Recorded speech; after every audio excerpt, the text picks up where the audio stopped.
But by far, my favorite reason for why San Antonio was just the best fit for this and why I love this for the Spurs is because this doesn't have to be the all-in move that the Spurs make, but it's a move that they make. You know, a lot of the other teams contending for Fox, they were going to have to basically get rid of all of the remaining assets they had. Like Miami, for example, was tied to him a little bit because him and Bam played in college together. But Miami, if they traded for Fox, all of their remaining first-round picks would have been out the door.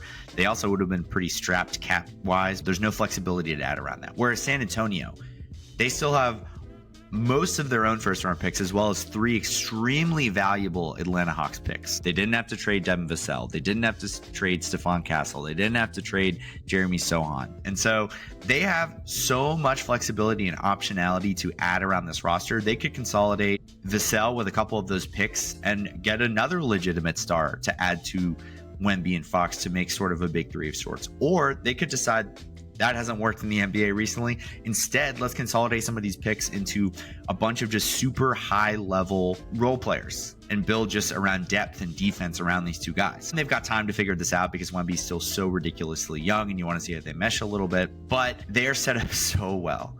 And so I admittedly, I'm not the biggest Fox guy. And so for a lot of teams to bring him in and give him a max contract, I would have been very hesitant because, again, I think Fox has a ceiling as a player. But because of the flexibility that San Antonio has, because he will never have to be the number 1 option on this team or the best player because of how just great Wemby's going to be, it alleviates all of the concerns that I would have had with Fox.